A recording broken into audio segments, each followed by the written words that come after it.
US troops out. Here's the latest from our correspondent on the ground, Jack Hewson.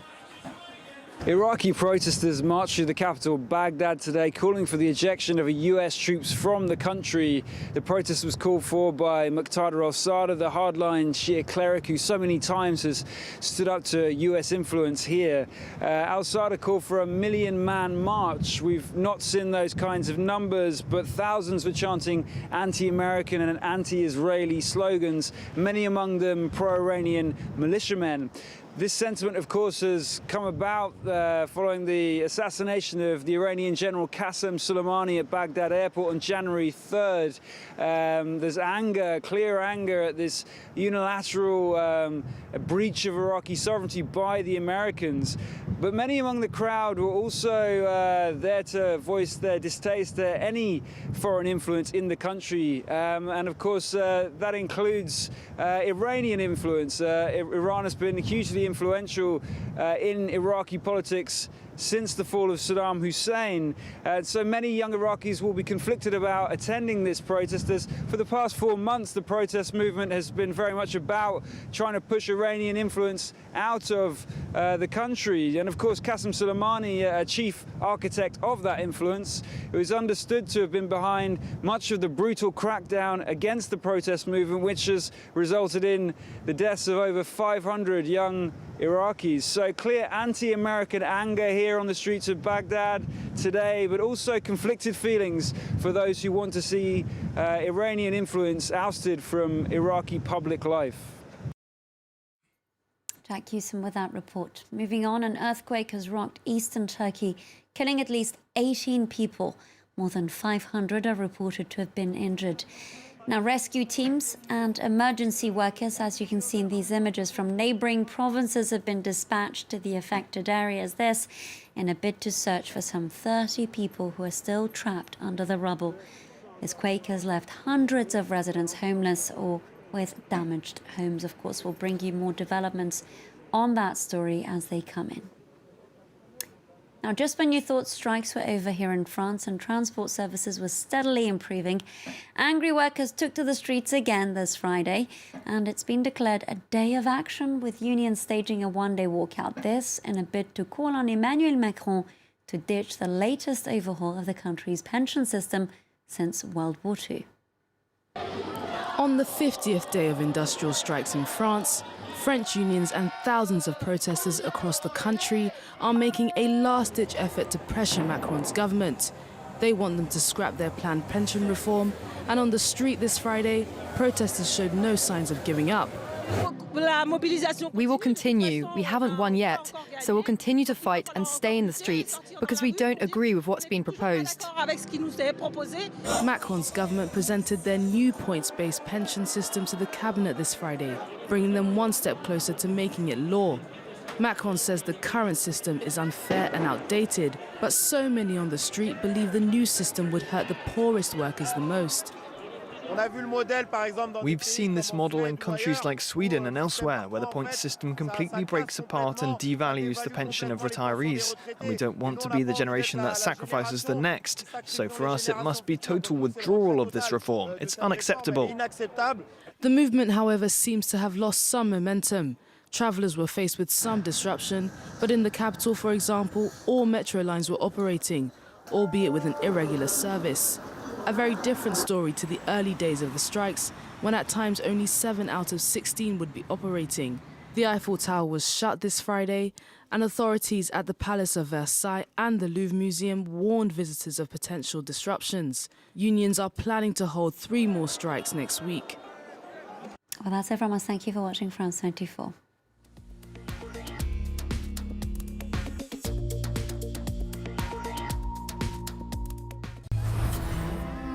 When laughter is replaced by tears, when words are replaced by silence. Chaque fois que je raconte ça, ça me travaille beaucoup. When peace is replaced by war. Il y a eu des obus qui passaient partout. People are demanding justice. Les faits de guerre ont été amnistiés et c'est un argument de droit qui est imparable. On ne parle pas de génocide comme si nous avions droit à la mort et pourtant nous aussi on doit vivre. Reporters Plus examines the wars that destroyed the Congo between 1996 and 2003 on France 24 and France24.com.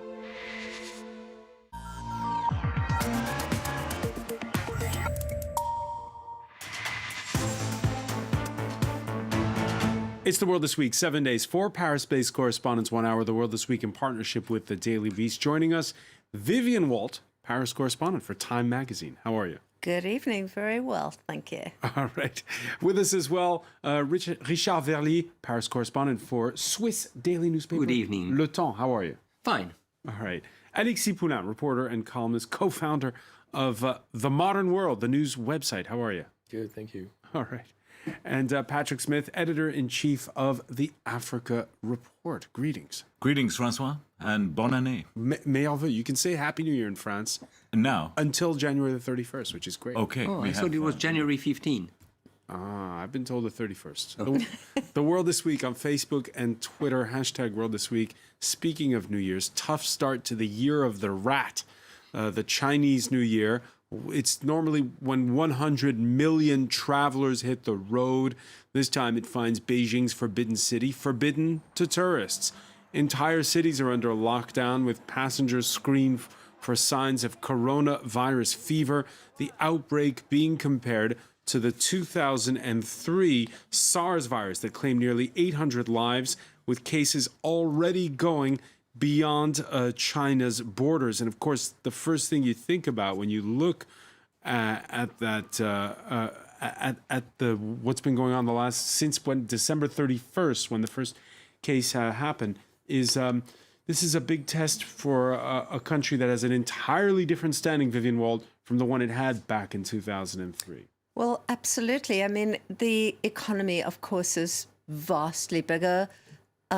Chinese themselves are far more global. They're traveling everywhere. They've got enormous influx of people as well as outflows of people. I actually was just in Kuala Lumpur airport a few days ago where they were trying to screen people, but the challenges are immense, particularly given that it's Chinese New Year and that there are millions of people on the move around this region, not just in China, but really the entire region shuts down. We're up to 13 cities under lockdown. Does that reassure you? And no, I think it's extremely worrying. I think it means that they really are, extremely concerned about the proliferation and how wide it could go. All right. On Wednesday, Chinese state broadcaster CCTV reported on authorities from North China's Tianjin municipality checking the temperatures of passengers flying in from Wuhan City. Wuhan is the epicenter of that outbreak. At one point, a woman in those images is found to have a temperature of 37.7 Celsius. That's 99 Fahrenheit. She's escorted to quarantine. Now, when French television on Thursday spoke to expats flying home from Wuhan, well, it wasn't always the same story as you see in these images. There was no temperature check, nothing. In Wuhan, there were no checks. I could have boarded the plane with a fever of 42. No one would have noticed anything.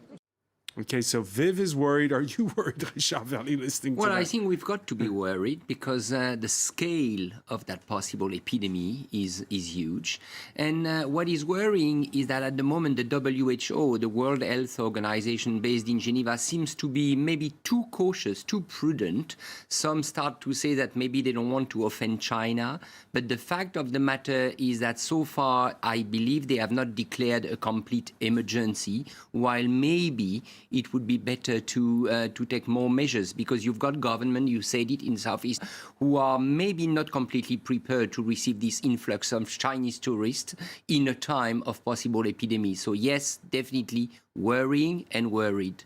It's a tricky one for the World Health Organization because you can be too lax or you can overreact. In 2009, there was the H1N1 virus. I remember the French buying 50 million vaccines, which they then had to send back. Yeah, inefficient or useless. And well, in this case, I think the Chinese have the right approach. But there's one thing about communication, what they pretend being doing. the date of the first outbreak. Are we sure of the date, or is it like months that we don't know? I'm very cautious about the regime on this, about the communication of what it's doing now. Maybe it's doing because it's too late somehow. So that's where I'm worried. And what they're doing right now is well over what the WHO is asking for with the quarantine and everything. So we could actually be not so worried, but what is worrying is the opacity of communication that we know out of China most of the time. Yeah, because that has been the charge level, that there was no or little communication before Monday when the country's president first spoke. And if authorities were accused of being slow off the mark, they're now going to great pains. We could show you a social media post by the government's Central Political and Legal Affairs Commission. Anyone who deliberately delays and hides the reporting of cases out of his or her own self-interest will be nailed on the pillar of shame for eternity. Right. Smith. Well, it's good to see they're taking such strident measures. I think one of the big differences between what's happening this year and what happened in SARS 2002, 2003, as Vivian points out, the economy is much bigger, but the liberty of journalists on independent blogging platforms using social media to blow the whistle on the sort of people that are hiding reported cases of the virus is much less. The government has cracked down. In the era of Xi Jinping, perhaps leader for life, independent journalists are under huge pressure, far more pressure than they were under back in 2002, 2003. And I think that's a real worry, because then you're asked to give put your faith in the state, which in my view is never a good idea. And it puts the pressure in the hands of the man who has more power in his personal hands since any Chinese leader since Mao. That's right. I mean, we now have the thoughts of Xi Jinping, and we've now got the Xi Jinping approach to rampant viruses. And in a way, I think it raises the stakes, because how China reacts to coronavirus is going to be measured exactly as to how it reacted to the SARS virus. And I guess that's going to be the reporting and the fencing in of these cities and all the rest of it. And they're obviously going to want to declare a victory, but maybe in declaring a victory, we're not going to get the full picture from official sources. And it's definitely having an impact worldwide. Stock markets have felt the effects, travel stocks in particular tumbling, while sales of face masks have soared in places like Shanghai. We're worried about this virus. Recently, there have been more and more people infected. I think our children are vulnerable. I heard that quite a few people from Wuhan came to Shanghai to get treatment. So maybe the virus is here in Shanghai. That's why we're all wearing masks. Vivian Walter, your reaction to those people speaking there? If one can hear them, yes. I think that people are doing whatever they can, and obviously face mask is actually a pretty effective preventive measure, in fact. This is an airborne disease, and that is definitely one way you can protect yourself. It just seems so ironic that it's the most low-tech method of protection against something which could ultimately be a kind of pandemic or a global issue. Well, it is already. It's in numerous countries. It's a kind of curious disjuncture. I mean, the other thing that we haven't discussed, obviously, is the things that haven't changed in SARS, which is that both epidemics appear to have started with the consumption of wild animals and the sale of wild animals in Chinese markets. And that is kind of something that just hasn't changed, despite all these years that have passed and all the kind of massive sophistication of this country. Yeah, plus don't forget, you've got the cost of the epidemic, if there is an epidemic itself, social, medical, and reputation-wise, but you have also the fear among the people, which can spread. And that can lead to difficult situation. So altogether, it comes to one word, trust. Can we trust the Chinese authority and the Chinese health authority at the moment? nobody is able to give a precise answer. All right, we're going to look at some of the other stories we've been following for you this week. Donald Trump keeping to his regular schedule after attending the World Economic Forum in Davos, Switzerland. The U.S. president returning to Washington this Friday, attending an anti-abortion rally. All the while, just a few blocks away, his impeachment trial in the U.S. Senate getting underway, with the prosecution firing on all cylinders. On the basis of this Russian propaganda, he withheld $400 million in military aid to a nation Russia was fighting, our ally. I mean, when we ask about, okay, what's the national security implication of what the president did? How much more clear can it be? Compelling argument if you're watching, Alexis Poulain. Have you been watching? Yeah, I've been watching, but it's the whole thing. There is Ukraine, but then there is also China, when he was eating at Biden and saying China should investigate on Biden. And it's been talking to any world leader trying to make sure that they will investigate on Biden, which is the number one guy that he will have in front of him eventually, or that he's scared of.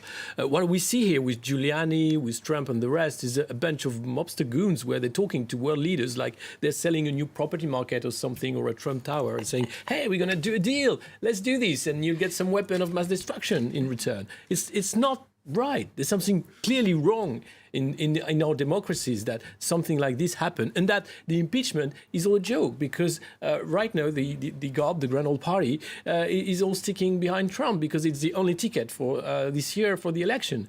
And he knows this, and eventually it's good publicity, because he'll come back and say, look, they want to hit me, but I'm the strongest, I'm the best, the Trump way. Is this a non-story? Impeachment trial? Au contraire, no, it's huge, and I think that part of the strategy is to sort of yawn and say it's boring. I mean, as you just pointed out, I mean, this is a massive, national security decision to withdraw military aid from an ally under threat from Russia. It's got huge consequences, and if the boot was on the other foot, if Barack Obama had done something like this, do you think his feet wouldn't have touched the ground before they started the impeachments? So I think it is. And it's, to compare it with the Bill Clinton, Monica Lewinsky thing, I think it is, this is a sort of, this is so much more important in terms of national security and morality and everything else. So I think it's a huge story.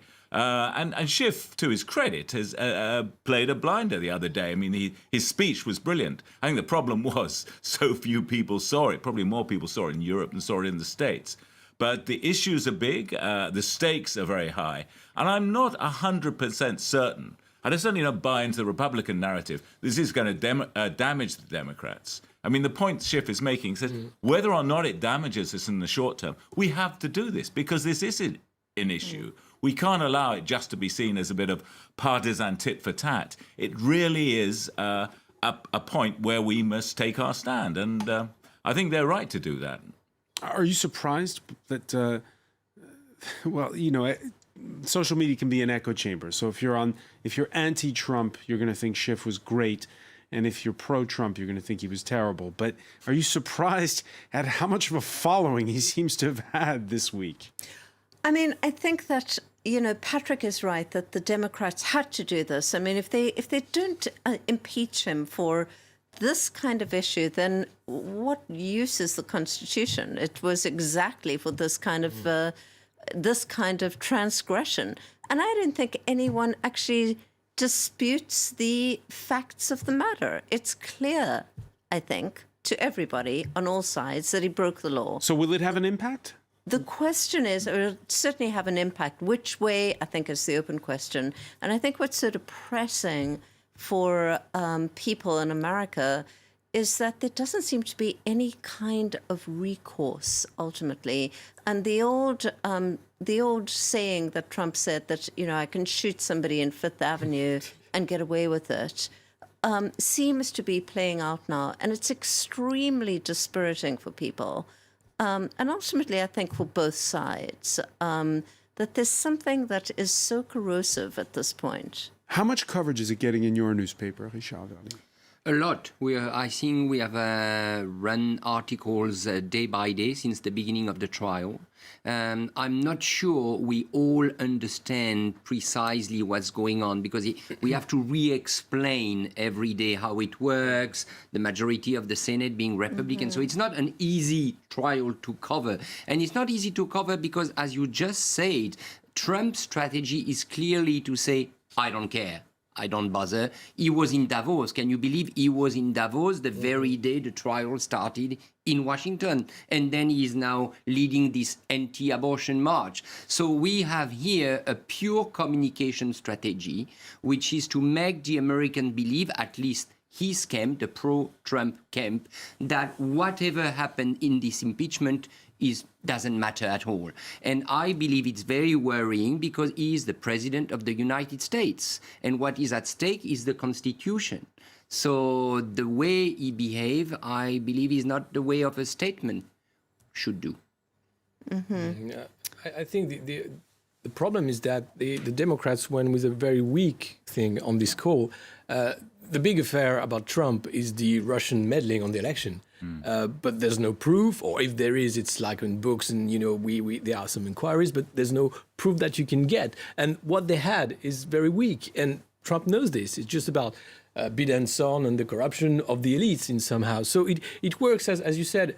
If you look at it as an American citizen, a world citizen, you say, are democracies okay right now? Surely not. And this is a proof of it, because even a big democracy like the States, where you can say that there is powers fighting each other, or at least some counter-control, it doesn't work. It doesn't work anymore. And that is very worrying. Democracy's under threat? I think it's a test. And I actually wanted to plug Vivian's mag for a moment. There was an excellent profile of Nancy Pelosi in that. And it really gets to the grit in this, that it wasn't lightly taken, this decision. Let's just leave aside partisanship for a moment. She agonized over it because, she's on the center right of the Democratic Party, because she looked at the tactics, she looked at the issue, and, there had been Democrats who were from the get-go calling for Trump to be impeached. But she took a long, long time, and she's done it forensically.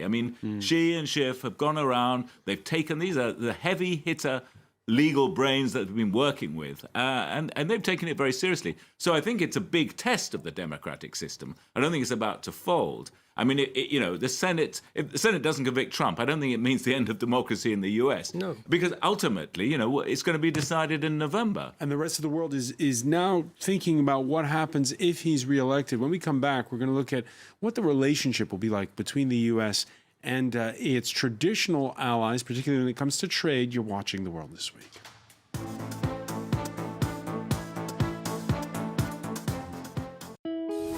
En France 24 nos esforzamos por brindar la mejor información hecha por periodistas de Latinoamérica y del resto del mundo. We look at how technology is shaping the future, and we show you the latest gadgets you can soon get your hands on. نقدم لكم الاقتصاد بطريقة مختلفة، نبسط المفاهيم والمصطلحات كي تكتمل الصورة لديكم. Aquí puedo hablar de medio ambiente, no solo de los problemas que afectan a nuestro planeta, sino también de iniciativas y soluciones que a veces no tienen espacio en televisión. La différence sur France 24, c'est l'idée du reportage. Nos grands reportages, vous ne les verrez nulle part ailleurs.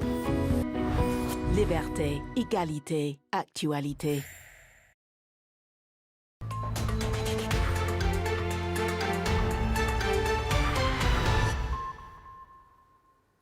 Hello, you're watching France 24 with me, Sanam Shanti, and the team. These are our top stories at this hour.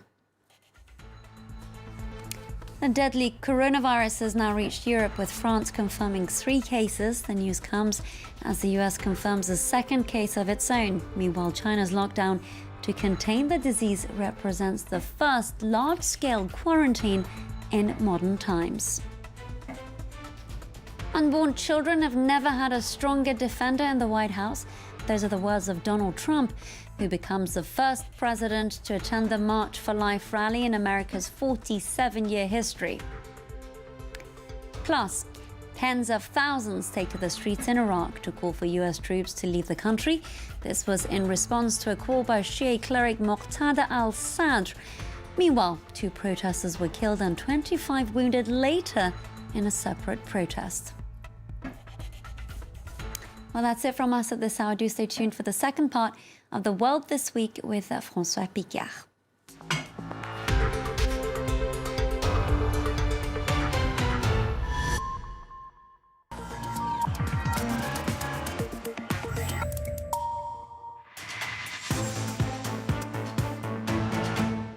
Welcome back, or welcome if you're just joining us. It's The World This Week, The World This Week in partnership with The Daily Beast. We are in the company of Vivian Walt, Paris correspondent for Time magazine.